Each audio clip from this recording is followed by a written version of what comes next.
Hello friends, তোমরা কেমন আছো? আমি আজকে আমার ছাদ বাগানে কী কী সবজি লাগিয়েছি তার একটা ভিডিও করেছি। ভিডিওটা ভালো লাগলে অবশ্যই একটা লাইক করো।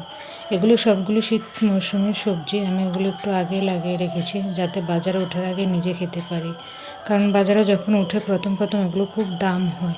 আমি প্রথম যে সবজিটা লাগিয়েছি এটা হলো লাল শাক। লাল শাক এটা লোকাল, কিন্তু মনে হয় না লাল শাক এত লাল হবে, কারণ এটার কাণ্ডটা লাল নেই।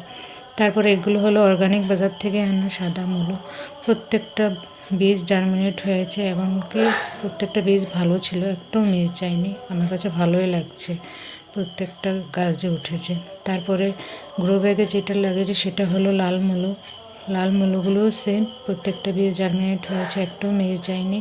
আসলে অর্গানিক বাজার থেকে আনা বীজগুলো খুবই ভালো হয়। শুনেছি এগুলো নাকি পার্সেল করার আগে জার্মিনেট তারা একবার চেক করে নেয় ভালো আছে কি না, তাই সত্যি সেটা প্রমাণ হলো। তারপরে গ্রো ব্যাগে যে সবজিটা হলো এটা হলো লাল শাক। এটা যে লাল শাক একদম পুরো বোঝা যাচ্ছে এটা অর্গানিক বাজার থেকে আনা, কারণ এই শাকটার কাণ্ডটা দেখলে বোঝা যাচ্ছে পুরো টকটকে লাল। এই গ্রো ব্যাগেও সেম একই লাল শাক লাগিয়েছি। তারপরে পরবর্তী যে গ্রো ব্যাগ আছে এটার মধ্যে আমি লাগিয়েছি পালং শাক। পালং শাকের বীজও খুব ভালো ছিল, এটার একটা বীজও দেখো মিস যায়নি, প্রত্যেকগুলো বীজ ঠিক মতো উঠেছে। তারপর যে গাছটা দেখাবো সেটা হলো সাদা লম্বা বেগুন গাছ। এই গাছটা একটাই আছে, আগে আরও ছিল, সেগুলি মরে গেছে।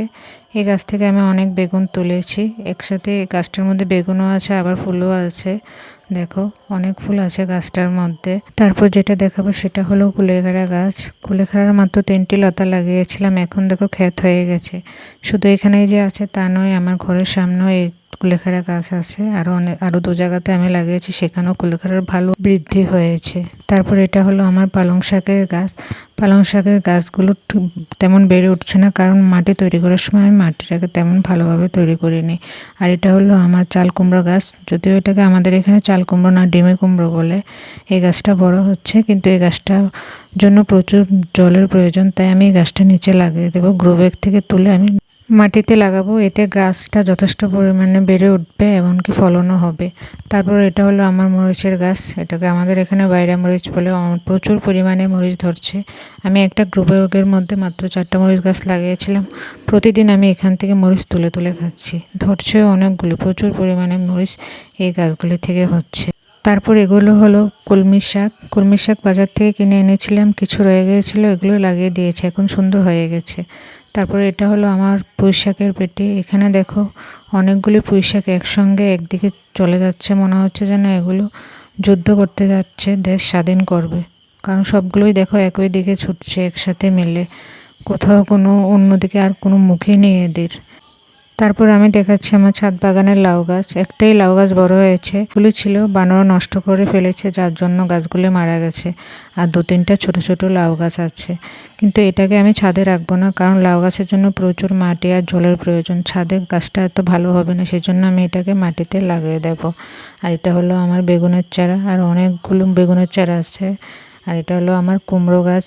কুমড়ো গাছের সঙ্গে মিষ্টি আলুর গাছও একসাথে রয়েছে, টিনের চালের মধ্যে উঠছে এখন আস্তে আস্তে। পেটিতে লাগিয়েছি, পেটি ক্রস করে এখন টিনের চালের দিকে উঠছে। তারপরে যেটা দেখাবো এটা হলো ধনে মরিচ। ধনে মরিচ পেকে লাল হয়ে রয়েছে, ঠিকমতো সবুজ মরিচগুলো দেখাও যাচ্ছে না। এই হলো ধনে মরিচ গাছ, প্রচুর পরিমাণে ধরেছে। আমার মতো সবার বাড়িতে যেমন 2-3টে মরিচ গাছ লাগানো উচিত। এত পরিমাণে ধরেছে, খেয়েও শেষ করতে পারছি না। দেখো কিছু পরিমাণ মরিচ পেকে নিচেও পড়ে আছে, তোলার সময় নেই। আর এগুলো হলো আমার ঝিঙে গাছ। আমি প্রথমে এগুলো ছোট গ্লাসের মধ্যে লাগিয়েছি। আর এদিকে দেখো আমার বেগুন গাছের অবস্থা। বানরের জন্য এই বেগুন গাছকে সারি পরিয়ে রেখেছি। আসলে এই একটা গাছের মধ্যে 4টা বেগুন একসাথে ছিল, আর আমি বানর আসতে থেকে এটাকে আমি নেট দিয়ে বেঁধে রেখে দিয়েছি। তারপরে এগুলো হলো আমার লাল ডাঁটা শাক। এগুলো কিন্তু লাল শাক না, এগুলো লাল ডাঁটা শাক। লাল শাক কিন্তু আরও লাল হয়, আবার এগুলো কিন্তু শাক হিসেবেও খাওয়া যায়। তারপর আমি দেখাবো আমার ঢেঁড়স গাছ। ঢেঁড়স গাছও কম, কারণ ঢেঁড়স গাছের আমি যত্ন করি না। আমরা দুজনের কেউ ঢেঁড়স খাই না, আমার মেয়ে তো খাইই না। তারপর হলো ঝিঙে গাছের পালা। দেখো কি সুন্দর ঝিঙে গাছ হয়েছে, খেয়ে খেয়ে বড় হচ্ছে, কিন্তু কোনো ফলই দিচ্ছে না, একদম ফুল আসছে না। যাও 1টা 2টা আসছে, তাও 10-15 দিন আমি একটা করে বেগুন পাচ্ছি, একদম বেগুন ধরছে না। ভিডিও ভালো লাগলে অবশ্যই একটা লাইক করবে, আর যারা ভিডিও পুরো দেখলে ভিডিও দেখার শেষে একটা ইয়েস কমেন্ট করবে।